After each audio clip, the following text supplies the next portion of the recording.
کہا یہ جاتا ہے کہ یہ پہاڑ بھی دوسرے پہاڑوں کی طرح سخت ہی تھا، پتھر کا تھا، لیکن جب اس کے اوپر فرشتوں کو نازل کیا گیا اس وقت یہ پہاڑ جو ہے وہ مٹی کی صورت میں ریزہ ریزہ ہو گیا۔ اور گھر ہے جہاں حضرت امام زین العابدین رضی اللہ تعالیٰ عنہ آپ میدان کرب و بلا کے معاملے کے بعد یہاں آئے اور آپ نے یہاں پہ ٹھکانہ لگایا۔ جو آپ کو قبر نظر آتی ہے ابو جہل کی قبر ہے، تو یہ ہے بیر شفا کا کنواں، یہ آپ کو اگر نظر آ رہا ہے تو دیکھ۔ آج ہم جا رہے ہیں بدر کی زیارات پر، ریڈی ہم ہو چکے ہیں اور بالکل نیچے گاڑی کھڑی ہوئی ہے۔ الحمدللہ ہماری گاڑی آ چکی ہے اور ہم اس میں بیٹھنے لگے ہیں۔ ترکی کے بادشاہ سلطان عبد الحمید نے یہ بنوایا تھا، اور یہ آپ کو نظر آ رہے ہیں کچھ ریلوے کے جو ڈبے ہیں وہ بھی ادھر موجود ہیں ابھی تک۔ یہ بھی ایک محبت کی نشانی ہے اور محبت کا تقاضا ہے کہ سلطان عبد الحمید اتنے حضور کے محب تھے، جب یہ اسٹیشن کروڑوں روپے لگا کے اس وقت کے تیار ہوا تو جب یہاں پہنچا وہ سلطان عبد الحمید افتتاح کے لیے، تو دیکھا کہ یہاں دھواں نکلتا ہے، کیونکہ تب یہ کوئلے پہ ٹرین چلتی تھی۔ تو اس نے یہی روک دیا کہ میرے محبوب کے محبوب شہر کو یہ آلودہ کرے گا، اس لیے وہ دنیا کی دولت تو ضائع کر سکتے ہیں لیکن اپنے محبوب کے ادب میں خلل نہیں آنے دیں گے۔ تو ایسے بادشاہ محبت والے، اور یہ ریلوے اسٹیشن تب کا بند ہے، تو یہ ایک محبت کی مثال ہے، حضور علیہ الصلوۃ والسلام کے ادب کی مثال ہے۔ یہ گھر ہے جہاں حضرت امام زین العابدین رضی اللہ تعالیٰ عنہ آپ میدان کرب و بلا کے معاملے کے بعد یہاں آئے اور آپ نے یہاں پہ ٹھکانہ لگایا۔ واپس نہیں آئیں گے، ڈھونڈتے ڈھونڈتے لوگ تھک جا۔ ابھی الحمدللہ ہم بیر روحا پہنچنے والے ہیں۔ بیر روحا وہ کنواں ہے جہاں سے 70 انبیاء نے پانی پیا ہے۔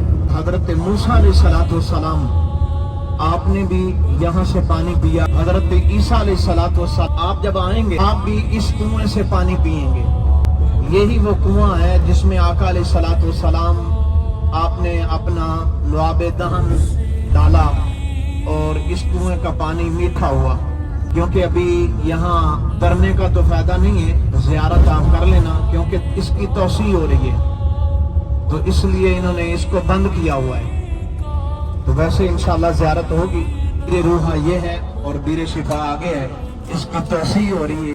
یہ ہے جہاں یہ وائٹ کلر کا اندر بورڈ لگا ہوا ہے، یہ چھوٹی سی عمارت بنی ہوئی ہے۔ تو دوستو اس ٹائم پہ ہم موجود ہیں بیر شفا، پہلے ہم تھے بیر روحا پر، وہ انڈر کنسٹرکشن ہونے کی وجہ سے بند ہے کیونکہ اس کی توسیع کی جا رہی ہے، لیکن اس ٹائم پہ ہم بیر شفا پر موجود ہیں اور بیر شفا پر اس قدر رش ہے کہ یہاں پر پانی بھرنے کی کوئی جگہ نہ مل رہی ہے اور نہ ہی نظر آ رہی ہے۔ عورتیں بھی ایک ساتھ، مرد بھی ایک ساتھ، فل رش ہی رش ہے۔ تو یہ ہے بیر شفا کا کنواں، یہ آپ کو اگر نظر آ رہا ہے تو فرصت ملے گی کسے، خود ہی پلکوں سے سج۔ 1400 سال پہلے کے گھر ہیں، یہ قبیلہ تھا حضرت ابو ذر غفاری رضی اللہ تعالیٰ عنہ آپ کا۔ تو آپ اتنے سادہ تھے کہ حضور علیہ السلام نے ارشاد فرمایا اگر کسی نے حضرت عیسیٰ علیہ السلام کی عاجزی اور انکساری دیکھنی ہو تو میرے ابو ذر غفاری کو دیکھ لیں۔ کہاں حضرت عیسیٰ علیہ السلام اور کہاں حضرت ابو ذر غفاری رضی اللہ تعالیٰ۔ اب ہم پہنچ چکے ہیں شہدائے بدر کے مزارات پر، جن میں تقریباً 13 صحابہ کرام علیہ رضوان کے، اس میں مقدس اس زمین میں موجود ہے۔ جنگ بدر اسلام کی سب سے پہلی جنگ تھی کہ جس میں صرف اور صرف 313 صحابہ کرام علیہ رضوان موجود تھے، اور بد مقابل جو کفار تھے وہ تقریباً 1000 تھے، اور کفار کے پاس کافی ساز و سامان، گھوڑے، تلواریں، نیزے، تیر وغیرہ موجود تھے، جبکہ مسلمانوں کے پاس چند گھوڑے تھے اور چند تلواریں تھیں، لیکن اللہ تبارک و تعالیٰ نے مسلمانوں کی فرشتوں کے ذریعے سے مدد فرما کر مسلمانوں کو فتح یابی نصیب فرمائی۔ تقریباً 313 میں سے 14 صحابہ کرام علیہم رضوان نے شہادت کا جام نوش کیا، جن میں سے 13 صحابہ کرام علیہم رضوان کی قبر مبارک جو ہے وہ یہاں پر ہے، مزار مبارک یہاں پر ہے، ان کا روضہ یہاں پر ہے، اور ایک صحابی رسول کی جو مزار ہے وہ پیچھے ہے، جن کا نام عبیدہ بن حارث تھا۔ ابھی میں آپ کو ان تمام صحابہ کرام علیہم رضوان کے نام کا بورڈ دکھانا جا رہا ہوں کہ جن میں صحابہ کرام علیہم رضوان جو اس قبرستان میں جن کا جسم موجود ہے، کرام علیہم رضوان کے نام ہے کہ جو جنگ بدر میں شریک ہوئے اور انہوں نے شہادت کا جام نوش کیا۔ خدا کے لیے داستان اور حضور علیہ السلام کی ذات بابرکت کے بعد جو سب سے افضل ہستی ہیں وہ سیدنا صدیق اکبر، پھر عمر فاروق رضی اللہ تعالیٰ عنہ، عثمان غنی، اور پھر مولا علی رضی اللہ تعالیٰ عنہ آتے ہیں، اور ان کے بعد اشرم بشرہ صحابہ کرام، وہ 10 صحابہ کرام جنہیں حضور علیہ السلام نے دنیا میں ہی جنت کی بشارت دی تھی، اور اس کے بعد وہ صحابہ کرام علیہ رضوان افضل ہیں کہ جنہوں نے جنگ بدر میں شرکت کی اور جو شہید ہوئے۔ تو اب دوستو ہم آ چکے ہیں اس پہاڑ کے پاس کہ جس پر اللہ تبارک و تعالیٰ نے جنگ بدر کے دوران فرشتوں کو نازل فرمایا تھا۔ السلام نے صحابہ کرام علیہ رضوان کے حوصلے اور ہمت کو برقرار رکھنے کے لیے فرمایا تھا کہ تم پریشان نہ ہو، کیا تم اس بات پر راضی نہیں ہو کہ اللہ پاک تمہاری مدد کے لیے 3000 فرشتوں کو نازل فرمائے؟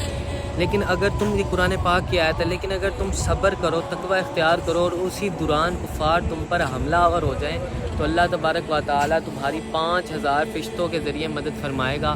اور یہ وہ پہاڑ ہے کہ جس پر اللہ تبارک و تعالیٰ نے 5000 فرشتوں کو نازل فرمایا، اور کہا یہ جاتا ہے کہ یہ پہاڑ بھی دوسرے پہاڑوں کی طرح سخت ہی تھا، پتھر کا تھا، لیکن جب اس کے اوپر فرشتوں کو نازل کیا گیا اس وقت یہ پہاڑ جو ہے وہ مٹی کی صورت میں ریزہ ریزہ ہو گیا۔ اور اس کے بارے میں یہ بھی کہا جاتا ہے کہ اب جتنی مرضی آندھی آئے، طوفان آئے، اس پہاڑ کی جو ریت ہے یہ اڑتی نہیں ہے، بلکہ اسی جگہ پر واپس آ جاتی ہے، مطلب پہاڑ میں ادھر ادھر گھومتی رہتی ہے، لیکن اس پہاڑ سے آگے کسی دوسرے پہاڑ کی طرف یا زمینی راستوں میں یہ کبھی بھی آپ کو نظر نہیں آتی۔ یہ پورا پہاڑ ہے، اس کی آپ زیارت کر لیجیے۔ اور جنگ بدر میں جن صحابہ کرام علیہ رضوان نے شرکت کی ہے ان کی فضیلت بھی بڑی ہے۔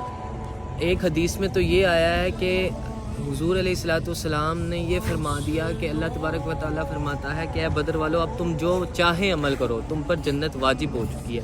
اور اسی طرح ایک اور حدیث مبارکہ ہے، حضرت انس راوی ہیں، حضرت انس فرماتے ہیں کہ جب حضرت حارثہ رضی اللہ تعالیٰ عنہ شہید ہو گئے نا، تو ان کی جو والدہ تھی وہ حضور علیہ السلام کی بارگاہ میں حاضر ہوئیں اور انہوں نے عرض کی یا رسول اللہ صلی اللہ علیہ وسلم، آپ کو یہ اس بات کا علم ہے کہ میرا بیٹا جو ہے وہ شہید ہو چکا ہے، اب آپ مجھے یہ بتائیں کہ کیا میرا بیٹا جنتی ہے؟ اگر تو وہ جنتی ہے تو میں صبر کروں اور اس کے لیے دعا کروں، اور اگر معاملہ اس کے برعکس ہے تو پھر آپ دیکھیے گا کہ میں کیا کروں گی۔ تو حضور علیہ السلام نے ارشاد فرمایا مجھے تم پر افسوس ہے، کیا تم پگلی ہو؟ پھر حضور نے سوالن ارشاد فرمایا کیا اللہ کی صرف ایک جنت ہے؟ حضور نے فرمایا اللہ کی بہت ساری جنتیں ہیں، اور جو حارثہ ہے وہ جنت الفردوس میں ہے، یعنی کہ جس صحابی رسول نے جنگ بدر میں شرکت کی، اللہ تبارک و تعالیٰ نے انہیں جنت الفردوس میں جگہ عطا کی۔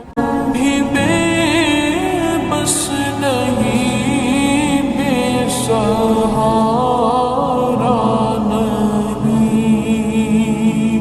خود انہیں کو پکاریں گے ہم دور سے۔ جو میدان ہے جس میں جنگ بدر لڑی گئی، جس میں 313 صحابہ کرام علیہ رضوان موجود تھے، وہ جو آپ کو قبر نظر آتی ہے ابو جہل کی قبر ہے، جہاں پر آ کے تمام لوگ کوئی پتھر برساتا ہے تو کوئی کچھ کہتا ہے، لیکن علماء فرماتے ہیں کہ ایسی جگہوں پر نہیں جانا چاہیے کیونکہ یہاں پر عذاب ہو رہا ہوتا ہے، اور سیکنڈ اگر آپ کا گزر ہو بھی جائے تو فل تیزی میں گزر جائیں، جس طرح سے دوسری قوم لوط کی بستی ہو گئی، اس کے علاوہ دیگر بستی۔ نبی کریم صلی اللہ علیہ وسلم نے جنگ سے پہلے یہاں پہ مقامات پہ اپنے نے جو چھڑی تھی نا، چھڑی اصحاب مبارک، وہاں سے نا نشان لگا کر بتایا کہ کل فلاں کافر یہاں پہ آ کے گرے گا، کل فلاں کافر یہاں پہ آ کے گرے گا، فلاں کافر یہاں پہ آ کے گرے گا۔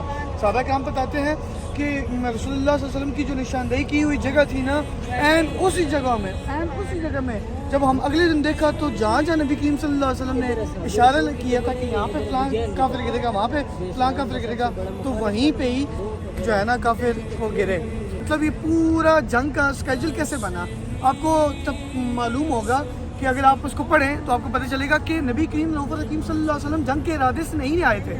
313 صحابہ کرام جو ہے نا وہ جس ارادے سے آئے تھے وہ ارادہ یہ تھا کہ جو کفار تھے نا وہ مسلمانوں کے قافلے کے اوپر نا بہت زیادہ نا آ کے حملہ کیا کرتے تھے. کبھی کس مسلمان کے قافلے کے اوپر حملہ کرتے تھے، کبھی کسی مسلمان کے قافلے کے اوپر حملہ کرتے تھے. تو رسول اللہ صلی اللہ علیہ وسلم کو پتہ چلا کہ کہاں سے ایک بہت بڑا نا تجارتی قافلہ آ رہا ہے. تو نبی کریم صلی اللہ علیہ وسلم نے ان کو سبق سکھانے کے لیے کہ کیا تکلیف ہوتی ہے کہ جب کسی کے قافلے کے اوپر نا قبضہ کیا جاتا ہے. حضرت ابو سفیان اس وقت تک ایمان ہی لائے تھے. حضرت ابو سفیان کو معلوم ہو گیا کہ رسول اللہ صلی اللہ علیہ وسلم جو ہے 313 صحابہ کرام کو لے کے آ رہے ہیں. تو حضرت ابو سفیان نے نا خبر بھیجی، انہوں نے کہا کہ اے مکہ والو، مسلمانوں نے 313 صحابہ کرام نے نا آ کے ہمارے اوپر نا تمہارے مالوں کے اوپر حملہ کر دیا، آ کے اپنے مالوں کو بچاؤ. وہ سارے کے سارے جو ہے مکہ سے یہاں پہ پہنچے، پھر یہ جنگ کا جو ہے سما بن گیا. اچھا، کفار کی طرف سے 3 بڑے جو ہے نا سردار آئے جنگ کے لیے، ولید بن مغیرہ، شیبہ اور کا فرقہ بڑا، مجھے نام اس کا مائنڈ میں نہیں آ رہا. یہاں دوسری طرف سے حضرت علی رضی اللہ تعالیٰ، اچھا نہیں، 3 انصاری صحابی رضی اللہ تعالیٰ اجمعین جو ہے نا نبی کریم صلی اللہ علیہ وسلم نے بھیجے. آگے سے وہ کفار جو ہے وہ متکبرانہ لہجے میں کہتے ہیں ان کے ساتھ تو ہمارا میل جول نہیں ہے، کسی بڑے سردار کو بھیجو، ان سے کیا ہم لڑیں گے، یہ تو انصاری ہیں.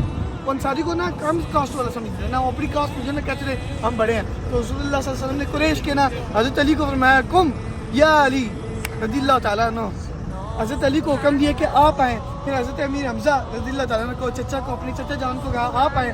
اور حضرت سعد بن ابی وقاص، اگر میں غلط نہیں ہوں کہ یہ صحابی تھے، تھوڑے بزرگ تھے. اچھا، کیا ہوا کہ جب نا لڑنے کے لیے جنگ کا آغاز ہوا تو حضرت علی نے نا 2 بار میں نا ولید کا جو ہے نا وہ سر جو ہے نا کاٹا اور اس کا ہاتھ سے پکڑا نا اس کا سر پکڑ کے اب دیکھا کہ حضرت سعد بن ابی وقاص نا ہوتے بوڑھے.